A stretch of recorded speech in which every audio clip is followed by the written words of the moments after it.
Kami ajak Anda ke Mahkamah Konstitusi, Saudara. Komisi Pemilihan Umum meminta MK menolak gugatan pasangan Anies Mohaimin terkait hasil pemilu Presiden 2024. Kuasa hukum KPU menyebut gugatan Anies Mohaimin tidak memenuhi syarat perselisihan hasil pemilu. KPU meminta MK menolak gugatan Anies Mohaimin yang dinilai tidak jelas karena tidak mengarah pada perselisihan perolehan suara. KPU pun meminta MK menolak gugatan kubu Ganjar Mahfud karena tidak memuat perbandingan jumlah suara yang ditetapkan KPU dan versi pemohon.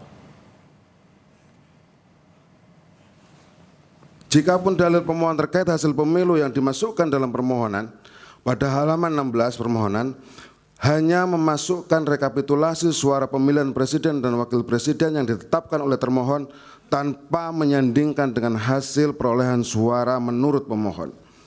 Bahwa berdasarkan hal-hal tersebut di atas, materi muatan permohonan pemohon bukanlah materi muatan perselisihan hasil pemilihan umum yang dapat diperiksa dan diputus oleh Mahkamah Konstitusi. Bahwa dengan demikian permohonan pemohon haruslah ditolak atau sekurang-kurangnya tidak dapat diterima.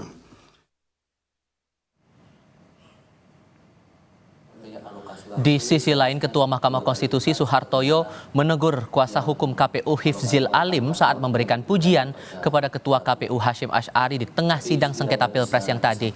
Soehartoyo meminta Hifzil tidak memberikan pernyataan di luar materi tertulis yang dibacakan dalam sidang.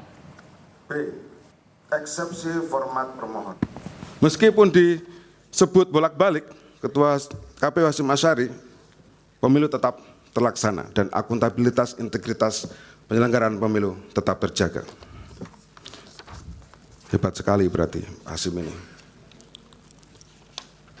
Kami lanjutkan yang mulia. Yang tertulis Pak, jangan ditambah-tambah begitu. Itu. Siap yang mulia.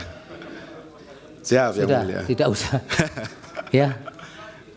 Jadi yang ada yang tertulis saja. Siap yang mulia. Kami lanjutkan. Mohon izin yang mulia.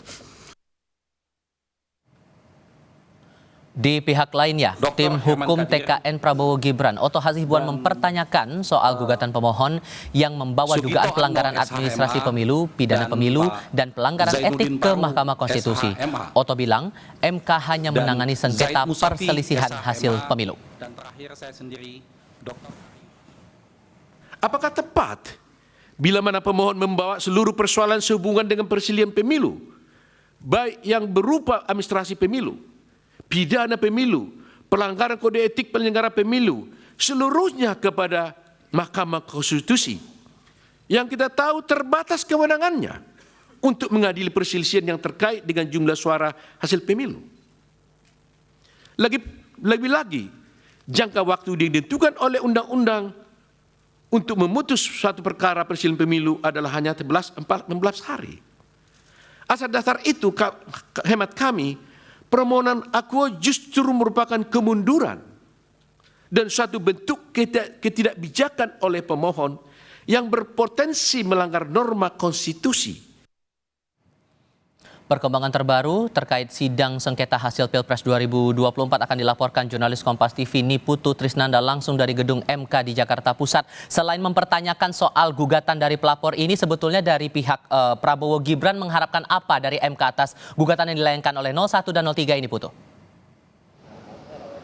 Ya, selamat petang, Tifal dan juga saudara. Tentu saja sampai dengan hari ini harapan dari kubu 02 adalah Mahkamah Konstitusi dapat menolak sepenuhnya apa yang digugat, baik itu oleh kubu 01 ataupun juga kubu 03, karena menurut kacamata atau sudut pandang dari tim hukum Prabowo Gibran ini, sampai dengan saat ini apa yang kemudian digugat baik itu kubu Anies Mohaimin ataupun juga Ganjar Mahfud ini cacat formil atau salah kamar. Jadi yang diharapkan, meskipun kemarin juga sudah sempat disampaikan begitu ya, baik dari kubu 01 ataupun juga kubu 03 ini menyampaikan sejumlah hal, dari mulai daftar catatan Bawaslu terkait dengan kecurangan ataupun juga ada kesalahan-kesalahan yang terjadi di lapangan pada tanggal 14 Februari saat proses pencoblosan dilakukan. Kemudian juga ada angka yang berubah dan ini merugikan kubu 01, tetapi hari ini semua itu dibantah oleh kubu 02, yakni Prabowo Gibran yang diwakili oleh kuasa hukum yang diketuai oleh Yusril Iza Mahendra, bahwa memang apa yang kemudian disampaikan ini salah kamar. Tadi juga disampaikan oleh salah satu tim kuasa hukum dari Prabowo Gibran, yakni Oto Hasibuan, bahwa apa yang disampaikan oleh kubu 01 dan 03 lewat gugatan ke MK selain salah kamar, ini juga menggiring opini karena menurutnya pernyataan terkait Gibran dan juga Prabowo ini menang pemilu dipilih oleh masyarakat karena alasan diberikan bansos ini menyakitkan atau juga menciderai apa yang sudah dilakukan, terutama bagi para pemilih Prabowo Gibran yang memang pada tanggal 14 Februari ini mencoblos keduanya.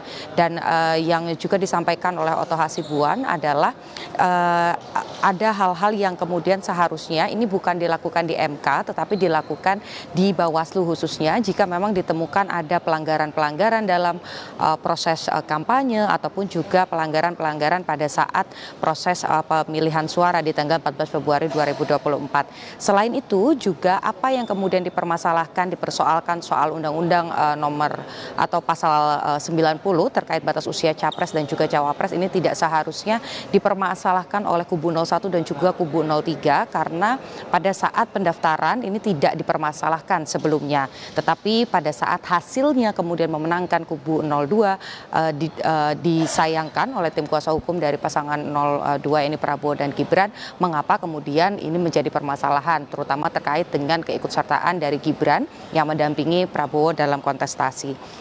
Dan yang kemudian juga tadi disampaikan ini berkaitan dengan sengketa kemudian pelanggaran administrasi ini juga merupakan ranah Bawaslu dan juga bukan ranah MK. Jadi secara keseluruhan yang diminta atau yang diharapkan adalah bisa kemudian menolak seluruhnya permintaan atau gugatan dari 01 dan juga 03. Kembali ke Anda, Tifal. Bagaimana kemudian tanggapan dari penyelenggara pemilu, entah itu KPU dan Bawaslu atas gugatan ini?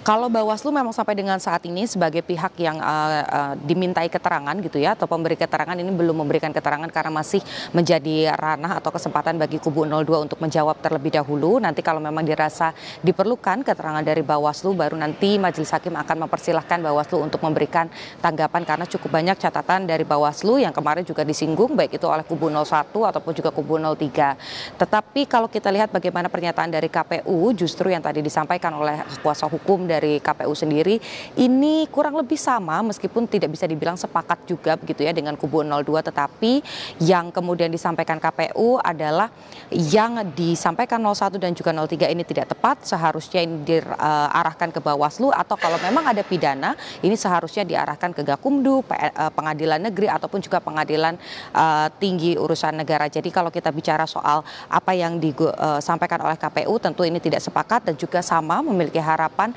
agar majelis ini bisa menolak seluruhnya apa yang digugat baik oleh kubu 01 dan juga kubu 03. Kembali ke Anda di studio, Tifal. Dari Mahkamah Konstitusi Jakarta Pusat, Niputu Trisnanda melaporkan. Terima kasih.